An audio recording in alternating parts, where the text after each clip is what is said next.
Hi everyone, welcome. In today's video, we will take a look at the latest updates for the MXC project and a new project I am looking to get involved in, as well as a Helium HNT Splitting Proposal that someone decided to propose out there. First, we will take a look at MXC, and in particular the Kaiser Project 3, which is the Bitcoin mining, and why some have already started mumbling about this MXC DKP 3 project.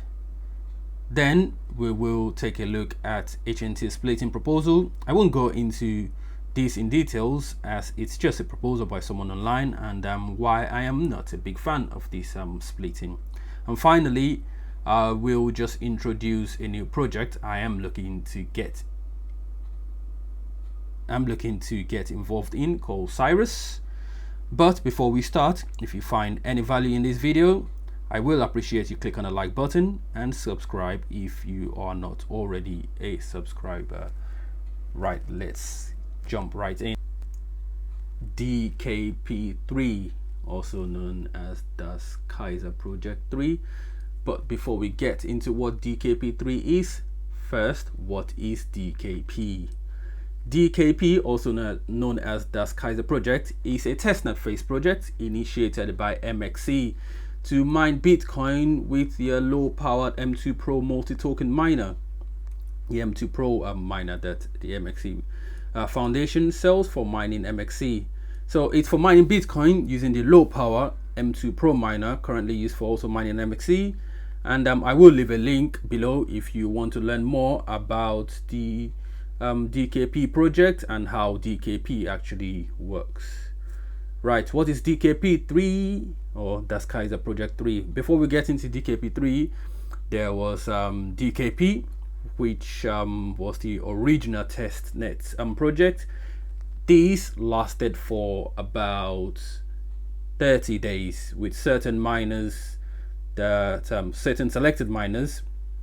I don't know what the criteria for the selected miners were to be selected, but these miners actually earned between $1.20 to $1.60 per day for mining Bitcoin over the 30 days period. In comes DKP2. DKP2, which is also a testnet phase for Bitcoin mining, and it's done as well. DKP2 included more miners and lasted for about 45 days. Again, tested to prove that mining using low power miners via proof of participation mining model is a possibility, which is actually what the MXC Foundation is all about. Low power mining, multi-token mining, the M2 Pro miner is what the MXC Foundation is all about. However, there are still some teetering issues that needs to be resolved after analyzing the results of the DKP2 testnet, and as a result of this, DKP3 is meant to, so as a result of these issues, the MXC Foundation have decided to run another test, and in comes DKP3. Now, DKP3 is meant to be for everyone with a M2 Pro miner, right? Everyone. However, there was a poll on Twitter. Let me actually go on to the next slide. Yep, there was a poll on Twitter which MXC Foundation actually carried out, and they asked people three questions. The requirement is, which proof of participation requirement would you choose for how we determine if a miner can access the DKP3 BTC testnet? 1, minimum of 3 miners, lock minimum of $250 MXC, and the final option was a minimum of 50,000 MXC in data dash. Now, minimum of 3 miners really means you have 3 miners to be included in DKP3 testnet, or you lock a minimum of $250 worth of MXC, and or a minimum of 50,000 MXC, which is a lot anyway. And as you can guess, people aren't too happy. As again, communication from the MXC Foundation, or let's say good communication, isn't the best. And the reason people weren't really happy with Simba, because they had originally mentioned that it will be open to all M2 Pro miner, without explicitly stating that there will be an additional proof of participation requirement. So right now, people aren't too happy.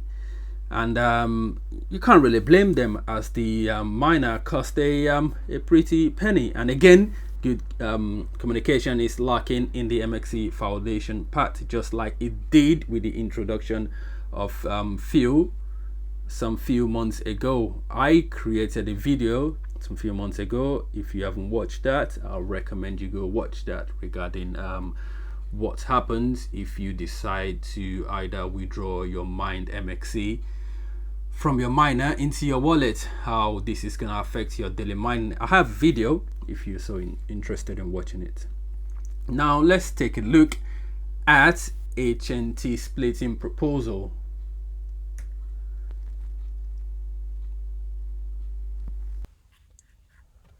Now let's take a look at the HNT Splitting Proposal quickly. Put simply, in Helium world, anyone can create a proposal and have people vote on the proposal under what is called HEAP. And should the HEAP proposal pass, it is implemented by the Helium project. So HEAP is simply a Helium proposal. Now someone is proposing a token split, a 100-to-1 or 1,000-to-1 token split. This is usually done in the stock market, or in the stock market world. So let's say a stock is worth $100 and you own one share in that particular company. A 100-to-1 split will mean that rather than owning one share, you will own 100 shares, but the share price will now be $100. That's what 100-to-1 is. And the same applies to 1,000-to-1. You simply just divide your current share by the split. So personally, I think it's a marketing gimmick, and I am not a big fan of the proposal, as traditionally in the stock market you can only buy a share, unlike in the crypto world where you could actually buy a fraction of a share or coin. The point of this is to make the price of the token cheaper, and psychologically make people believe that as the token price is low, the price of the token is likely to increase or possibly increase in the future due to the low price of the token. However, to the trained eyes, having a look at the market capitalization or market cap might make them realize that it might take a lot of money to actually move the price of the token. I'm not a big fan of the proposal, but that's my personal opinion anyways, as I wasn't a big fan of the halving as well. So this leads me to my final project. Finally, I haven't taken a look at another project called Cirus. This is still in the early stage of doing my research, and if I like what I see, I might get involved. That's all from me today, folks. And again, click on the like button if you find any value, and subscribe if you are new to the channel. Thanks for watching and have a brilliant day.